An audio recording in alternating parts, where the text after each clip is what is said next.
And welcome everybody to Coldfrost Commentary. I am of course Coldfrost, and today I'm here to talk about the fact that critics are trash and art is useless. Now you may be thinking, what do you mean critics are trash and art is useless? Well, I don't know if anyone else has noticed lately in the online community, and by lately I mean the past nigh on a decade. I'd say that no one is happy about anything. It seems uh, there are exceptions to the rule. To be fair, there are critics that I listen to that I like. They tend to be the ones that will go, "Well, yeah, I don't like that, but here's this thing that you may not have heard of that you should look into because this thing is great." Um, but I'm not talking about those. I'm not talking about those, and those guys are great, and I generally tend to agree with them a lot of things. I'm more talking about this little niche cottage industry that's not really a cottage industry anymore. It's become a huge, big business for a lot online of hatred and criticism, where people just hate things to hate things and get money and clicks off of it. It's actually quite amazing how that's happened. But even then, the big people, they make money. But then there's the small people. Small people that just tend to hate things. I think because what the big people have a lot of people disenfranchised these days. They see things that they don't like, and instead of going out and finding new things, which is what I think critics used to do that were good, like, hey, I don't like this thing, but here's this other thing. Instead, it just became a cycle of hatred, and it's I think just bad for our whole. I think it's just bad. At least it is for me. I can only speak for myself personally. When I keep seeing all the negativity online about everything, it makes me a negative person. And I don't mean to project on anything, but I know this issue has gone around at least since the 19th century. And the 19th century, we didn't have online in the 19th century. No, but we've had elements of this. It's just not gotten big as it is today. But we've always had elements of this. Uh, and you can see that in the famous preface to the picture of Dorian Gray by the amazingly gay Oscar Wilde. And I say amazingly gay because he was arrested and put into prison, and I believe he was quoted for.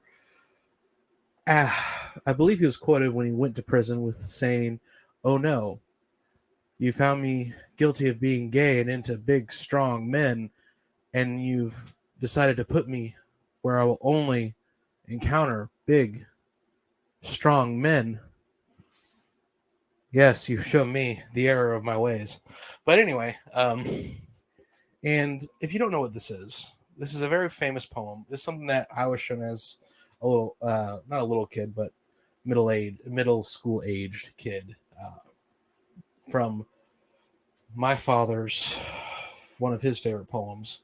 And it's become one of mine, and I think it echoes a lot of stuff that's going on today. So I'm going to read it in its entirety, and I'm going to break it down and why I think it speaks to us modernly and why we should look at stuff people have said previously that have way more wisdom, or maybe they might not have, because let's be honest, we stand on the shoulders of giants.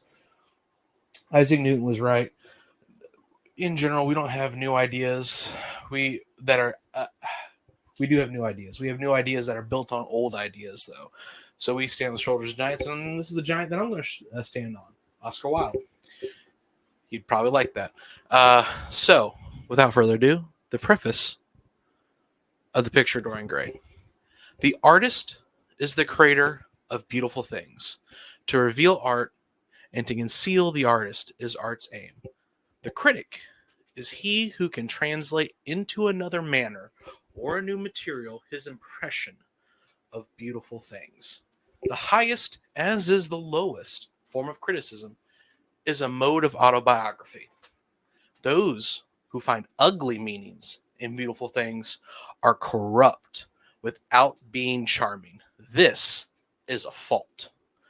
Those who find beautiful meanings in beautiful things are the cultivated. For these there is hope. They are the elect, to whom beautiful things mean only beauty. There is no such thing as a moral or an immoral book. Books are well written or badly written. That is all. The 19th century dislike of romanticism is the rage of Caliban not seeing his own face in a glass. The moral life of a man forms part of the subject matter of the artist, but the morality of art consists in the perfect use of an imperfect medium. No artist desires to prove anything. Even things that are true can be proved. No artist has ethical sympathies. An ethical sympathy in an artist is an unpardonable mannerism of style. No artist is ever morbid. The artist can express everything. Thought and language are to the artist instruments of an art. Vice and virtue are to the artist materials for an art. Get to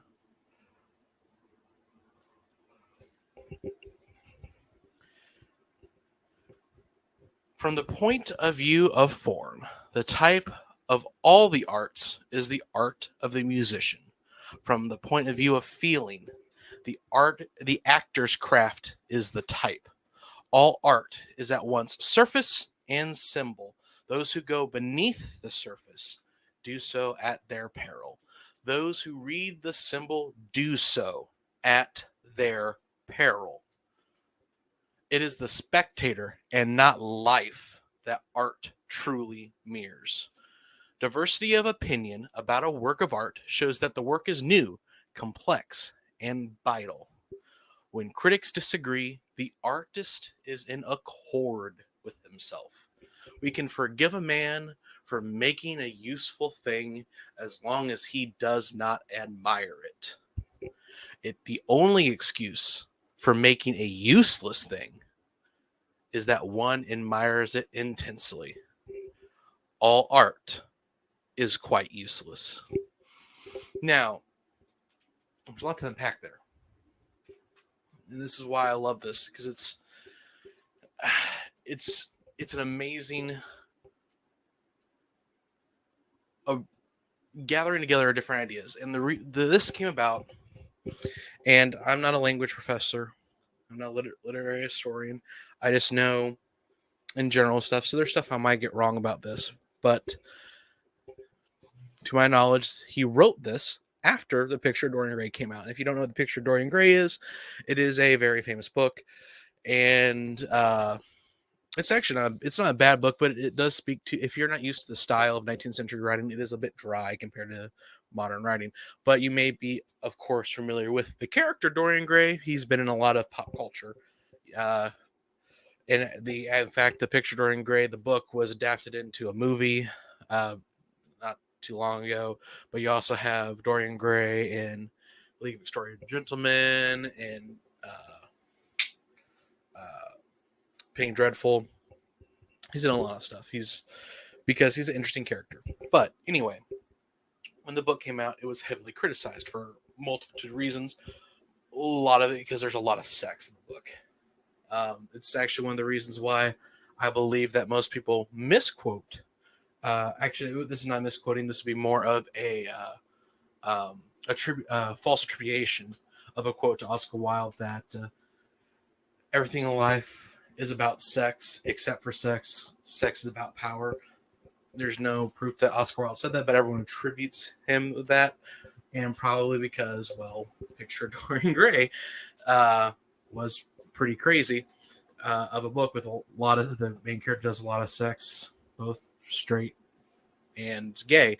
And in fact, I believe it was actually brought up in his trial for being gay, the fact that he wrote this book. So anyway, that's neither here nor there. But he wrote this as a answer to all the critiques he was getting. And what I like about it is he starts off with going after critics, going, "This is what you're supposed to be doing. You're supposed to be what a critic is supposed to do is look at art and distill it in a new way so that people can have new impressions of something that they've already seen."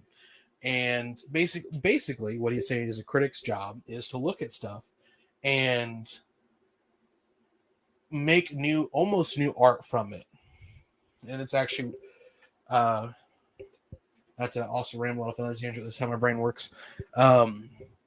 It's actually why we have fair use for copyright laws in the United States, because for criticism, because criticizing and commentating on stuff does generally change the form.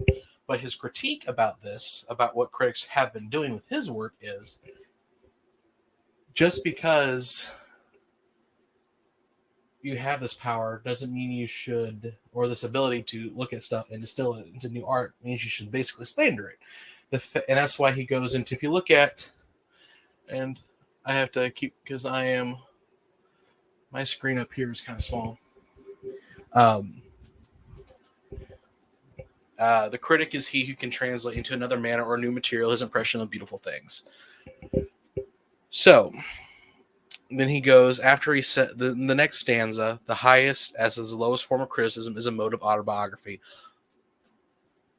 which I actually do agree with. The general autobiography, it's basically you looking at your own life and critiquing it, and that's what autobiography is. It's both the highest because it's you critiquing yourself, but it's also lowest because you are also talking about yourself. Therefore, it is the most selfish. That's what that's what he's saying with both the highest and lowest form.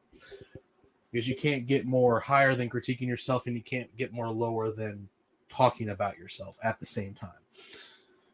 Anyway, but the next line is, those who find ugly meanings in beautiful things are corrupt without being charming. This is a fault. And this is what he was talking about. It's not the criticism he was getting of, this book is badly written. You know, if you look at this grammar could be better. That's a different form of criticism, but that's not what he was talking about. What he was talking about here is people looking at this and go, this is bad because moral justification, moral justification, moral justification. When people were saying this book is bad because it promotes homosexuality, it promotes lewdness, it promotes this.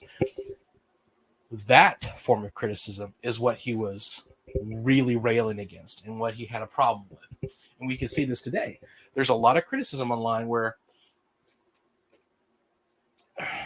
there's legitimate, like I said, there's legitimate criticism where people go, hey, this is bad writing. This should, and that's perfectly valid forms of criticism, because as he says later, books are well written or badly written. That is all. That goes with all form of media. Either it is well executed or poorly executed. That's all. The moral grandstanding that a lot of people do when they critique stuff, which gets people a lot of views, and people get a lot of, and almost a circle jerk of outrage for everyone getting angry. That's not really important. In fact, that's why he says later on, there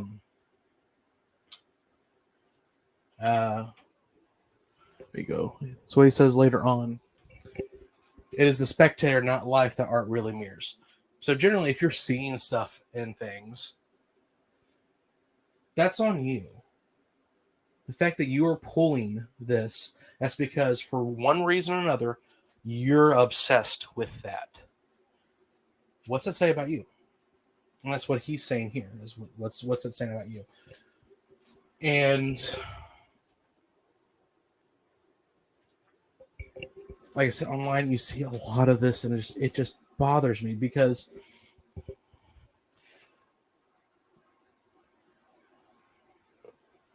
and this is a lot of this you can take, a lot of this preface you can take multiple ways. In general, Oscar Wilde, you can take from this what he believed is that art, and I'm going to broaden his definition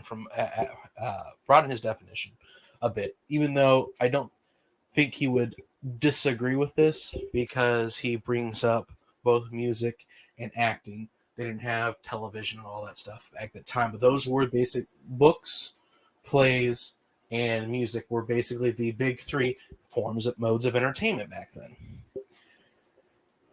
But what he's basically saying is media,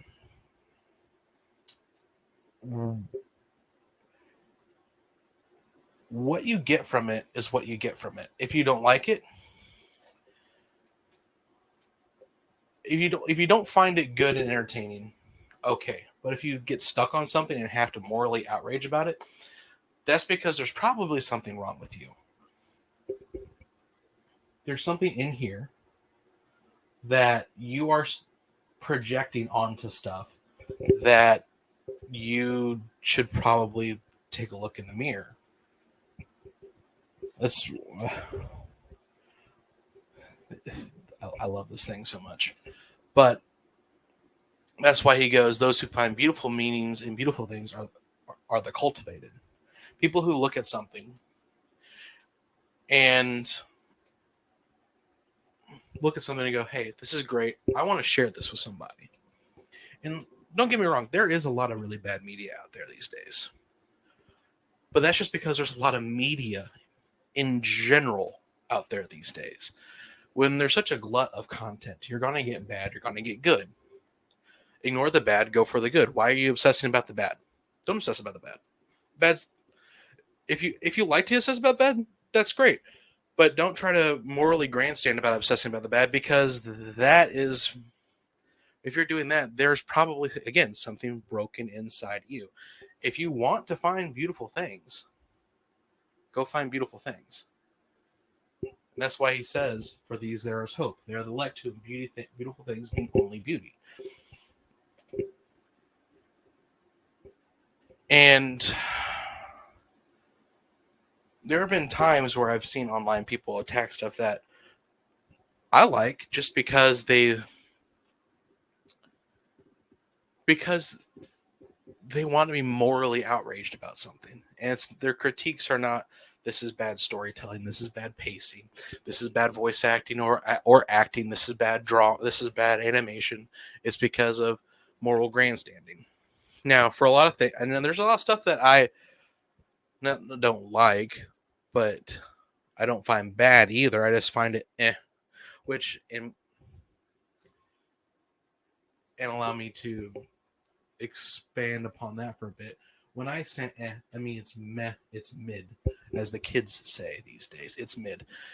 And in general, mid is probably the worst thing anything can be, because it means it's forgettable.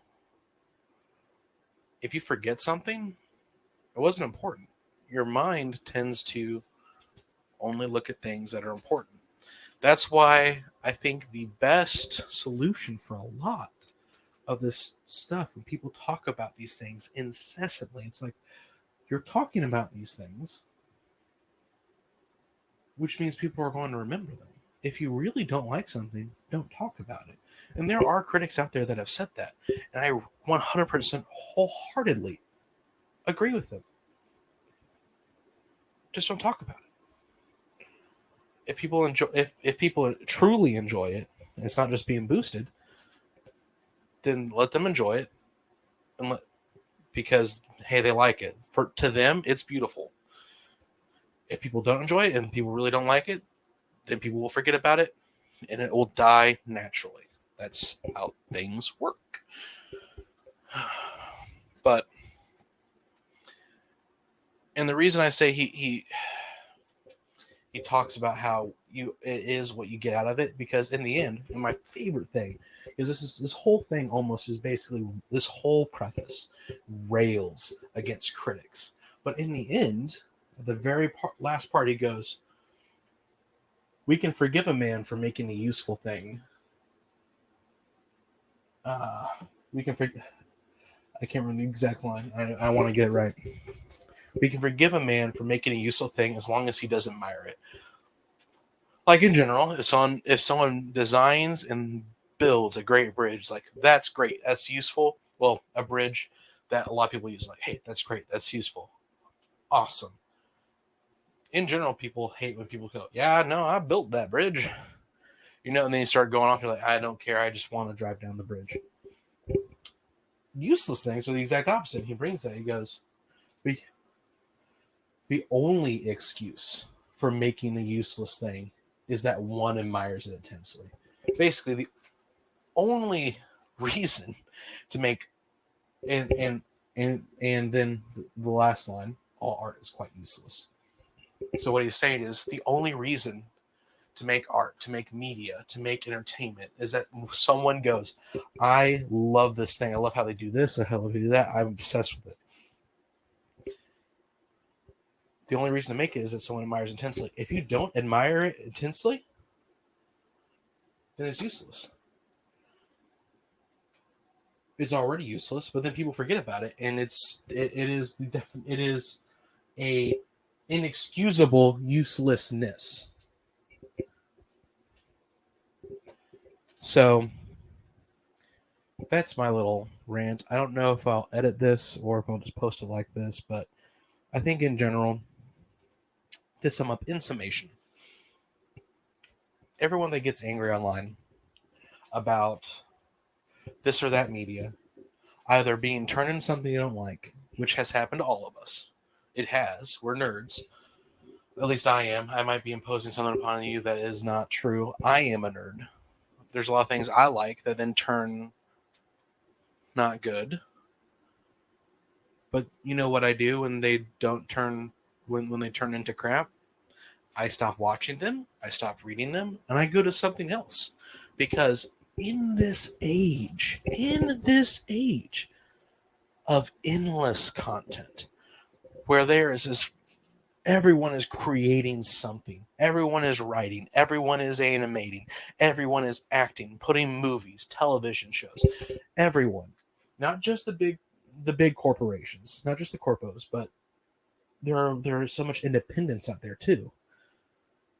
In this age, there's no reason to waste time, waste energy on hating something or being bitter about something you love being turned into something that is irrecognizable. Because there's something else that is just as good or better than the thing you previously liked out there. You just have to find it. How do you find it? You listen to critics that find those beautiful things for you. Because guess what? Not every one of us is me, who has absolutely no life outside of entertainment, who watches way too much television, reads way too many books, reads too many comics, watches too many movies. That is probably healthy for a person. Most people have lives. So then you go to the critics that you trust, that do find beautiful meaning in beautiful things. And they find those things for you. I will, and if you want examples of critics like this, some bigger ones. Chris Gore of Film Threat. When I was a kid watching Attack the Show, he was the critic that blew my mind, and why? Because when you do DVD Tuesday, he would recommend stuff that I've never heard of that he liked, and so I'd watch it, and generally it was good. You're not gonna line up on tastes all the time, but you can get a good barometer after someone says these things are good that you also think are good. Then they give you something else to look at that you haven't heard of before. You can generally barometerize that as, okay, I'll give this a shot, and either it works or it doesn't. But he's a good critic.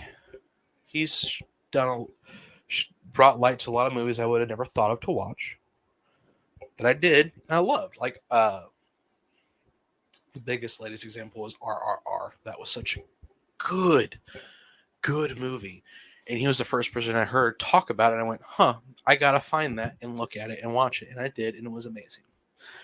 Another critic, and one that has also said, if you hate it, don't talk about it, because then it will die, is Razor Fist. Ironically, he's probably one of the most divisive critics, because he's very upfront and opinionated and angry, but that's also just kind of an act for entertainment value. But he will generally go, and when he criticizes something, he go, here, read this instead. If you have someone that hates on something, but then goes, this is the caveat to that, if someone just hates on something all the time, but never tells you, and is solipsistic and depressive and just goes, there is no good stuff, don't listen to that guy. That guy is just going to bring you down into Sadville. You don't want to be in Sadville. We want to be in Happyville. Happyville is a good place because it's happy. So if someone goes, this is crap, here, read this instead, give it a shot. Because more most likely they're saying this is crap, and they're probably right because it's either badly written. They're more critiquing it in a correct way of going, this is badly written, or this is a badly constructed show, book, whatever. Here's something good. You read it, watch it, play it, whatever medium it is, and it's probably going to be good. He's recommended a lot of noir that I found absolutely fascinating. Helped me develop some new writing techniques for stuff that I'm doing because I have ADHD and can't sit down. And then there are I'll name drop two people that are a lot smaller from the comics world. Eric Shea and Jim Warner of the Weird Science DC Comics podcast. They also do a Marvel show, and Jim and another guy do a manga show. The audio's not great, but what I always liked about them is, as they quote unquote say, they don't fake the funk. They would tell you their honest opinion on stuff, but if they like something, they'd also tell you about that. They go, hey, this thing is great. I remember they changed my mind on the New 52 because I started listening during Rebirth when Rebirth came out. Because Rebirth, when it started out, was actually pretty good. And they would go, well, remember that New 52 comic, Dilate Your Hero? Or remember that New 52 comic, All-Star Section 8? And they would talk about that with love. And I would go, you know what? Let me get this. And that's when I found those New 52 gems. People like that are the kind of critics you want to listen to. And in general, if you find yourself hating everything, it's probably best to look at your own life and see why you're so angry, why you're so sad, why you think nothing good is going on, because there is. That's my little scree. And just wanted to vent this out. Like I said, I don't know if I'll chop this up, just do audio or what, but I don't know if this was going to really work. But also, I kind of said and I haven't really done public speaking in a while. I mean, I do streams every day, but I don't do like speeches anymore, and I'm doing this very extemporaneously because I don't like to organize my notes too much when it comes to speaking, because then I feel like it gets a little dry. So that's basically all I want to say. Thanks. If you're watching this, like, subscribe. Remember, all art is quite useless, and you can find my writing and my art on royalroad.com and under Coldfrost. Thank you. Bye.